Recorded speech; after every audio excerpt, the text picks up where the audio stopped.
These songs aren't just one-hit wonders, they're time capsules. Proof that in the 1990s, anything could become a hit. And one moment could change a life forever. If you want the next decade, deeper chart dives, or artist-specific breakdowns, say the word. Number 7. Primitive Radio Gods. Standing outside a broken phone booth, 1996. This is one of the strangest hits in Billboard history. The song never received a commercial single release, yet still climbed to number 18 on the airplay chart. Driven entirely by radio demand.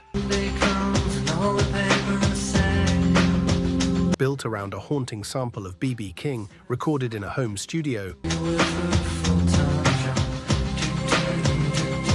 And named after a Raymond Carver short story, it felt unlike anything else on 90s radio. Chris O'Connor, the project's creator, struggled under the pressure of follow-up expectations. Nothing else charted. The band dissolved, but the song endured.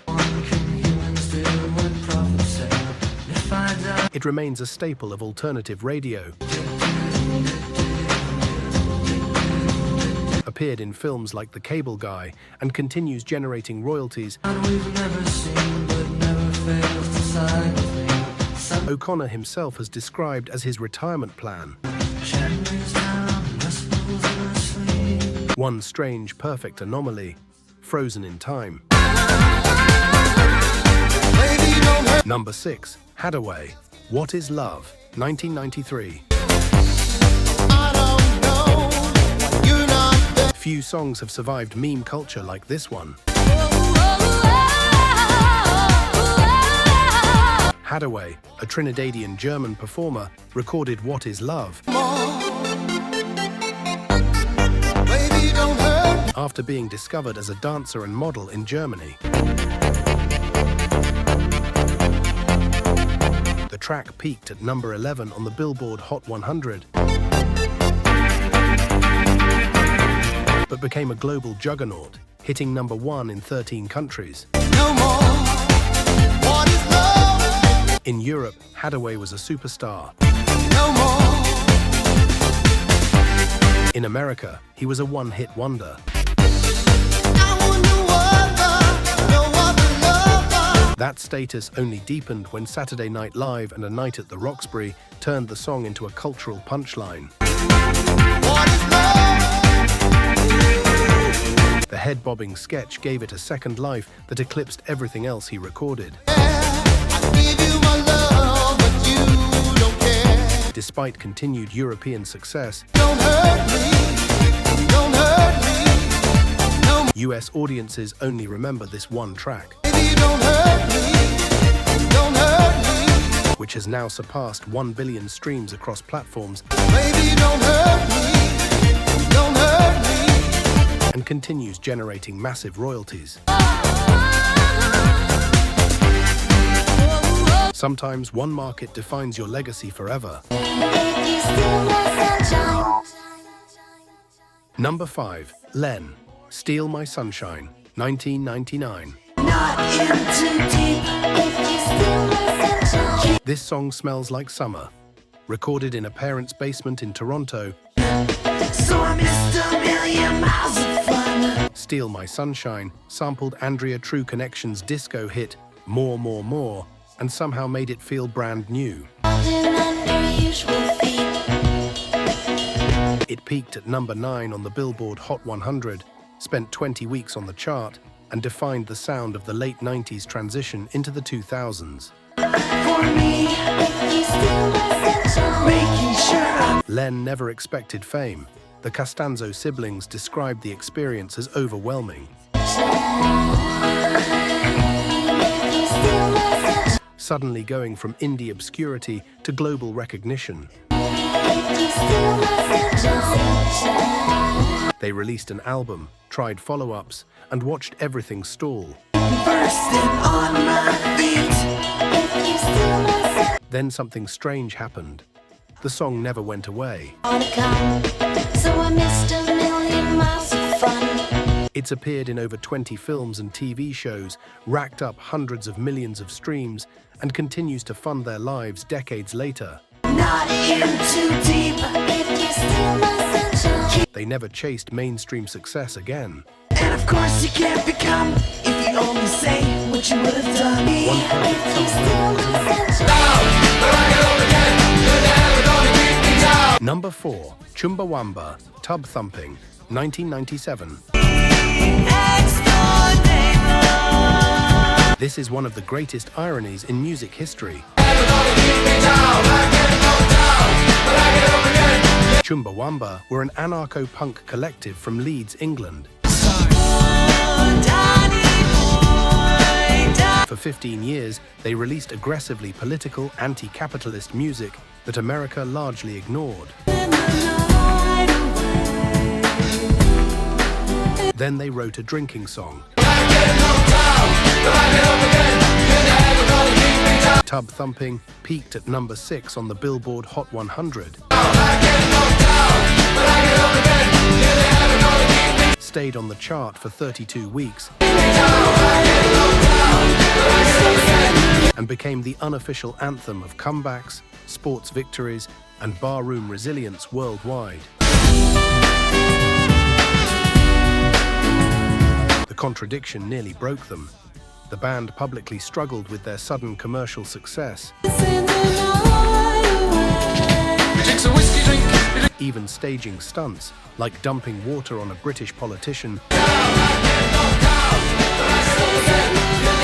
to reinforce their activist identity. Follow-up singles received some airplay, but nothing charted in the US. By American standards, they were one-hit wonders. By financial standards, they were set for life. The song has been used in dozens of commercials and films, and even after disbanding in 2012, the 8 members continue splitting significant annual royalties. A song written almost as a joke outlived everything they stood for and paid for everything that followed. Number 3, Deep Blue. Something, Breakfast at Tiffany's, 1995. This song became the soundtrack to breakups, and it did so almost accidentally. Written by college friends in Denton, Texas, The world has come between us. Breakfast at Tiffany's captured the feeling of a relationship unraveling while clinging to shared memories. It peaked at number 5 on the Billboard Hot 100. It's plain to see we're over. Spent 32 weeks on the chart and went platinum. I said, well, that's the one thing we got. The most surprising detail, the songwriter had never seen the movie. Us. Our lives have come. Lead singer Todd Pipes later admitted he only used Breakfast at Tiffany's because it fit the syllables and sounded romantic. Falling apart. Audrey Hepburn's film became shorthand for emotional connection, whether he'd seen it or not. When I said, what about breakfast? The band released a full album, toured, and tried to build momentum. Nothing else charted. This song became the entire story, but it never disappeared. Well, that's the one thing we got. With hundreds of millions of streams and constant placement on 90s playlists, You'll say the world has come between. Breakfast at Tiffany's still generates 6-figure annual royalties. The one thing we got, and I said, what about? Pipe still performs it, openly acknowledging that one song gave him financial security for life. So much is left undone. Sometimes one honest moment carries farther than an entire catalogue. That's me, DC, the brain supreme, and my man. Number 2, Tag Team, Whoomp, There It Is, 1993. Some say I'm crazy because I'm put. Few songs have ever entered public life the way this one did. Whoomp, There It Is wasn't just a hit, it became infrastructure. Sporting events, commercials, pep rallies, nightclubs. School is a shovel. Can you dig it, fool? Can you dig it? If there was a crowd, this song showed up. Can y'all dig it? Can you dig it? The Atlanta duo Tag Team, DC the Brain Supreme and Steve Rowland, formed in 1992, and almost immediately found themselves with one of the biggest party records of the decade. Whoop, there it is, I'm done. The song peaked at number 2 on the Billboard Hot 100, spending 7 weeks stuck behind Whitney Houston's I Will Always Love You. A party over there, wave your hands in the air, shake the dairy, yeah. These 3 words mean you get. And UB40's Can't Help Falling in Love. Come on. Get louder. It went double platinum, sold over 2 million copies, and became a permanent cultural chant. But here's the twist most people forget. In the same year, another group, Tag Team, back again. Check it, direct it, let's begin. Part 95 South, released Woot, There It Is, Can y'all dig it? Can you dig it? Can y'all dig it? creating one of the strangest chart rivalries of the era. Busy, whoop, there it is, hit me. To this day, people still confuse the two. W-H-O-O-M-P as I flow to the flight. Tag Team tried to follow up. Nothing stuck, We're kicking the flow. We're kicking the flow. And it goes a little something like this. and yet they won anyway. DC, the brain supreme, and my man Steve Rowland. The song has appeared in over 30 films and TV shows, Yon party people, let me hear some noise. DC's in the house, jump, jump, rejoices. There's a party over here. and DC the Brain Supreme still performs it at corporate events, private parties, and sports bookings. One song funded an entire lifetime. About now it's time for it to get on the mic and make this mother party hype. That's not failure, that's efficiency. Number 1, Right Said Fred, I'm Too Sexy, 1991. For my car, too sexy for my car. This song started as a joke and ended as a global takeover.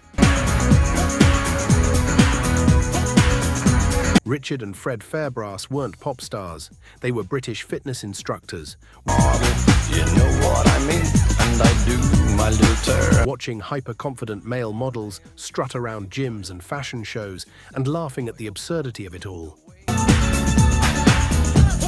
sexy for my. I'm Too Sexy was written as satire, a parody of ego and image culture, not as a serious attempt at stardom. Then it hit. For my cat, too sexy for my cat. For all pussy. In February 1992, the track reached number 1 on the Billboard Hot 100, staying on the chart for 21 weeks and going platinum in the US alone. I'm a model, you know what I mean. The irony was immediate.